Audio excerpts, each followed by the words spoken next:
En la noche del 23 de julio, los drones ucranianos atacaron 3 regiones de Rusia a la vez y una vez más atravesaron la tan elogiada defensa antiaérea rusa como si no existiera. Fueron atacados una refinería de petróleo en el pueblo de Novospasskoye, en la región de Ulyanovsk, y la estación lineal de producción y despacho de Subkhankulovo en Bashkortostán. Este es uno de los nodos clave de Transneft en los Urales, y también fue atacado un almacén de Wildberries en Voronezh. Bueno, y al final de la semana ya se puede decir que nuestros ataques alcanzaron almacenes de Wildberries con una superficie total de 552.000 metros cuadrados. Esto es aproximadamente el 10% de toda la capacidad logística del mayor marketplace ruso. Y ese mismo día se reveló por qué su defensa antiaérea no funciona, por qué es tan ineficaz. Resultó que la Guardia Nacional de Rusia compró sistemas de detección y supresión de drones llamados Visigatel por más de 1.000 millones de rublos y todos resultaron ser completamente inservibles, simplemente juguetes de plástico chinos. El caso del proveedor ya está en los tribunales. Los rusos no entienden qué está pasando. Y mientras tanto, ese mismo día, en la región de Moscú, se estrelló el más moderno caza Su-57. Es el orgullo de la industria aeronáutica rusa, pero se cayó sin que nadie entienda por qué. Claro que existe la versión de que fue la tan elogiada defensa antiaérea rusa, pero vamos a analizar todo esto juntos. Me llamo Alexei Pechi, vamos a discutir este tema juntos. Pero antes de que empecemos, les pido que se suscriban a este canal de YouTube. Nos estamos acercando a los 300.000 suscriptores, así que estaré agradecido por cada una de sus suscripciones. Entonces, vamos por partes. ¿Qué y dónde fue atacado en la noche del 23 de julio? Empecemos con la región de Ulyanovsk. En el pueblo de Novospasskoye fue atacada la refinería de petróleo NS Oil. Esto lo determinó Astra con base en el análisis de imágenes de testigos presenciales. La empresa es pequeña, con una capacidad de 600.000 toneladas al año, produce combustóleo, así como fracciones de gasolina y diésel. El gobernador de la región de Ulyanovsk, Alexei Ruskich, confirmó el ataque. Informó sobre el ataque a una instalación del complejo de combustible y energía en el distrito de Novospasky y comunicó que hay un incendio allí. Al mismo tiempo, el canal ucraniano de monitoreo Exilenovo publicó un video con 2 columnas de humo negro en diferentes partes de la región de Ulyanovsk. Es decir, además de la refinería de petróleo, también fue alcanzada una depósito de combustible. En una sola región hay al menos 2 objetivos confirmados, pero las autoridades locales dicen, bueno, no pasa nada, solo hubo un poco de humo. Sigamos adelante. Bashkortostán. Drones ucranianos atacaron la estación lineal de producción y despacho de Subkhankulovo. En las imágenes se pueden ver un incendio y humo negro en la zona del parque de tanques. Y por eso este objetivo es incluso más importante que una pequeña refinería en la región de Ulyanovsk. Subkhankulovo es uno de los nodos clave del sistema de Transneft en los Urales. Es precisamente por esta estación por donde pasa el petróleo de Bashkortostán y Siberia Occidental, que luego llega a las refinerías de Ufa y después a los oleoductos principales y más allá. Todo esto es como arterias por toda Rusia. Es decir, no es una fábrica, es un nodo de bombeo. Por lo tanto, si lo golpeas, se interrumpe el bombeo de petróleo para una gran parte de las empresas en toda Rusia. Voronezh. En Voronezh, los drones atacaron el almacén de Wildberries. Ya es la 5ª región en una semana donde la logística del marketplace está en llamas. Y para que se entienda completamente la magnitud, vamos a resumir brevemente todo el panorama de los almacenes de Wildberries. El 18 de julio hubo ataques a los centros logísticos de Wildberries en Kotovsk, región de Tambov, y en Elektrostal, cerca de Moscú. El 22 de julio fueron atacados los almacenes en Krasnodar y en Nevinomysk, en la región de Stavropol. Las autoridades regionales declararon un régimen local de emergencia, reconociendo que los incendios son de gran magnitud. 23 de julio Voronezh. Allí también se incendió un almacén de Wildberries, y este es el resultado de la semana. Se vieron afectadas las áreas de almacén de Wildberries, con una superficie total de 552.000 kilómetros cuadrados. Eso es alrededor del 10% de toda la capacidad logística de esta empresa. Y ya es obvio que todos los grandes almacenes de este marketplace se van a incendiar. Ya es obvio. Todo se va a quemar. Por cierto, después de Ozone y Wildberries, Yandex.Market también decidió protegerse de las consecuencias de los ataques de drones. Los medios rusos informan que el marketplace incluyó en las condiciones para los vendedores que los ataques de UAV, bombardeos y explosiones se consideran fuerza mayor y liberan a la empresa de la responsabilidad por el incumplimiento de obligaciones. En pocas palabras, si atacan a Yandex.Market, nadie va a compensar nada. Uno pensaría, ¿y dónde está la defensa antiaérea? ¿Dónde está toda esa tan elogiada defensa aérea? Y aquí, en Rusia, ya encontraron a los culpables. El 23 de julio, el tribunal de Lefortovo en Moscú recibió el caso penal del director técnico de la empresa Cámara de Armas, Andrei Rulia. Se le acusa de suministrar a la Guardia Nacional de Rusia sistemas de detección y supresión de drones, llamados Visigatel, que resultaron inservibles. Entonces, según los datos de Kommersant, el esquema es el siguiente. Ya en 2021, la Cámara de Armas anunció la existencia del sistema Visigatel. Piénsenlo, es decir, incluso antes del inicio de la guerra a gran escala, cuando los drones aún eran algo desconocido. Y esta compañía declaró que tenemos inhibidores súper geniales contra drones, se llama quemador, en general, quemamos todo a nuestro alrededor. Ningún dron va a pasar, pueden estar seguros de eso. Y después de esa conversación, la Guardia Nacional de Rusia compró ese armamento por más de 1.000 millones de rublos de inmediato. Pero cuando los drones ucranianos empezaron a volar masivamente por Rusia, resultó que esos sistemas no funcionaban. O sea, esos guardias nacionales intentan usarlos, pero no funcionan. Es solo un pedazo de plástico. Y a Putin le informaron, escuche, compramos ese superarma por 1.000 millones, simplemente un arma milagrosa. Interceptaremos cualquier dron. Ahora a ese mismo jefe le están imputando toda una serie de cargos. Contrabando de equipo militar mediante acuerdo previo. 9 episodios de fraude, lavado de dinero obtenido de manera ilícita y evasión de pagos aduaneros en una escala especialmente grande.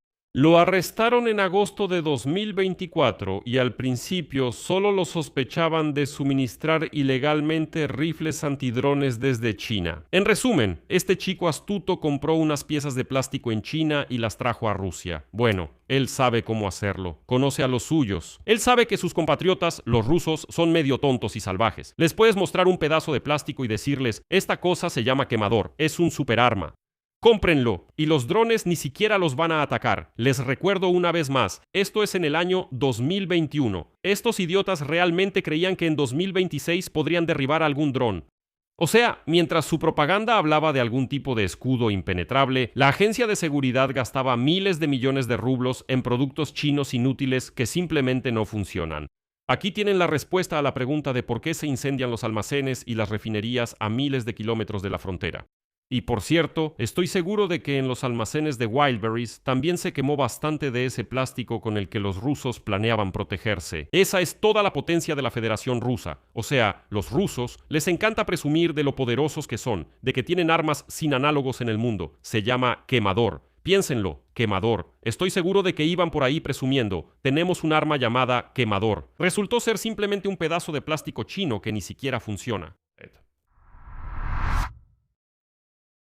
Y hoy también ocurrió otro acontecimiento alegre. El 23 de julio en la región de Moscú, cerca del pueblo de Lutzin, en el distrito urbano de Odintsovo, cerca de Zvenigorod, se estrelló un caza de quinta generación Su-57. El avión simplemente cayó del cielo.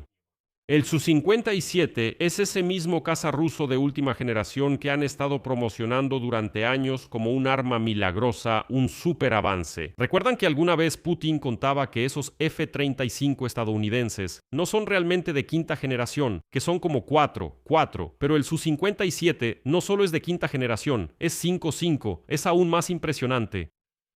Pues este avión alcanza una velocidad de hasta 2.600 kilómetros por hora. Puede llevar hasta 7,5 toneladas de carga bélica, incluyendo misiles aire-aire, aire-tierra y antibuque.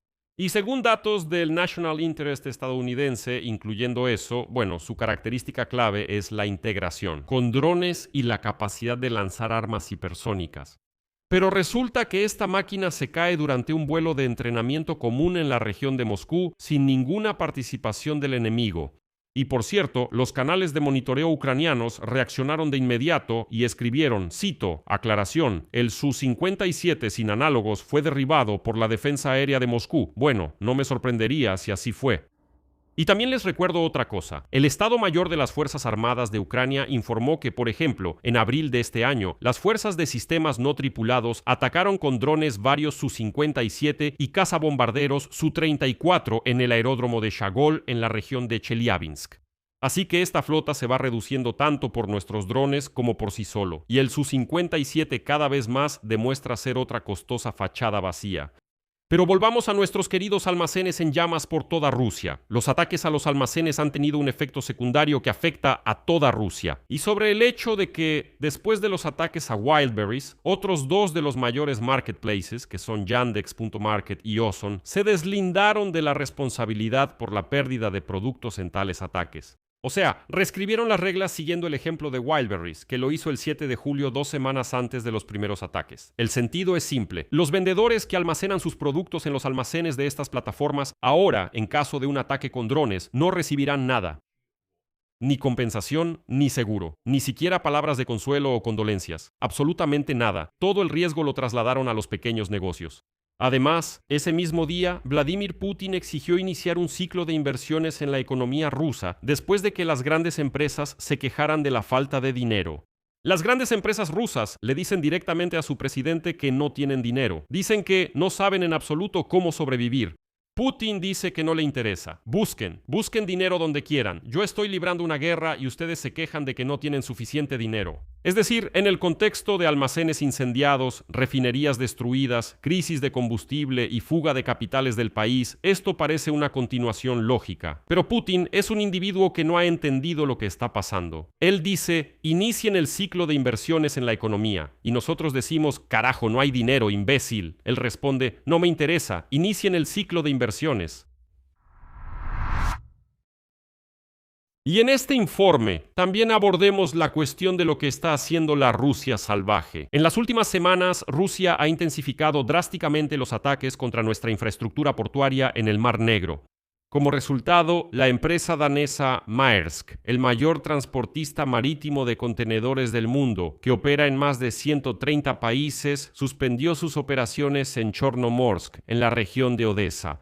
El comunicado de la empresa dice lo siguiente, cito: debido a la situación actual que afecta a nuestras operaciones, el operador no tiene la posibilidad de continuar prestando servicios a Ucrania a través del puerto pesquero de Chornomorsk. Las restricciones estarán vigentes hasta nuevo aviso. Las cargas de importación que debían descargarse en Chornomorsk ahora se están redirigiendo a Constanza, Rumania, desde donde la mercancía será transportada por tierra en camiones. Además, una semana antes, Maersk ya había detenido la recepción de cargas de exportación. Y lo peor de esto es lo siguiente. En Kiev declararon que los ataques rusos paralizaron la navegación en el corredor del Mar Negro.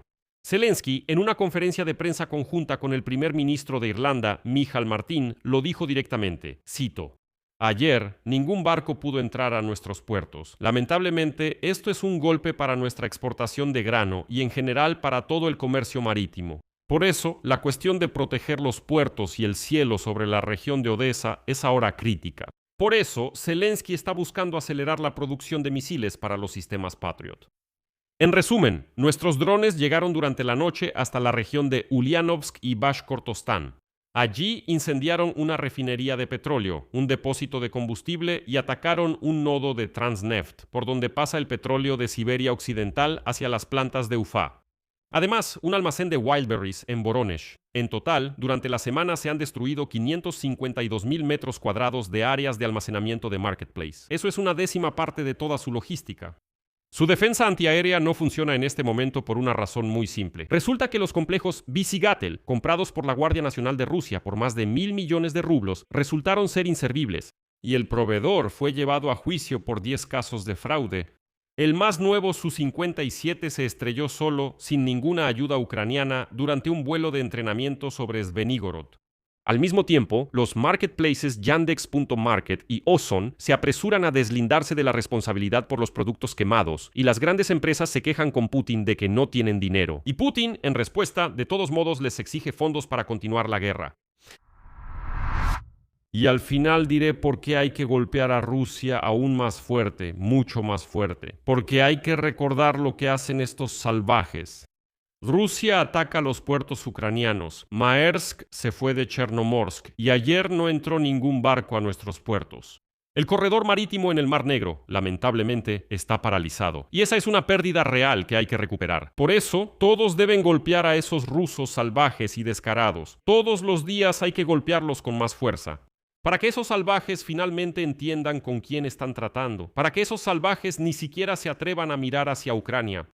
Y lo más curioso es que ahora esos rusos, si les interesa, entren y vean sus redes sociales. Lamentablemente, por alguna razón, los dejan entrar a Threads. Y esa manada de salvajes entra ahí y escribe sus supuestos pensamientos. Entonces esos rusos dicen, ¡ja! Bueno, sí, se nos están incendiando los almacenes, pero a ustedes les pegaron en los puertos. ¿Entienden la lógica de pensamiento de estas criaturas? O sea, está dispuesto a seguir en la mierda, está dispuesto a quedarse sin dinero, con la mercancía quemada, sufrir enormes pérdidas con tal de que al vecino le vaya peor. Esa es la verdadera naturaleza del ruso, y eso hay que recordarlo. Aquí voy a poner puntos suspensivos. Escriban su opinión y sus conclusiones en los comentarios debajo de este episodio. Suscríbanse al canal, activen la campanita y no olviden dejar un like. Eso es todo. Cuídense. Adiós a todos.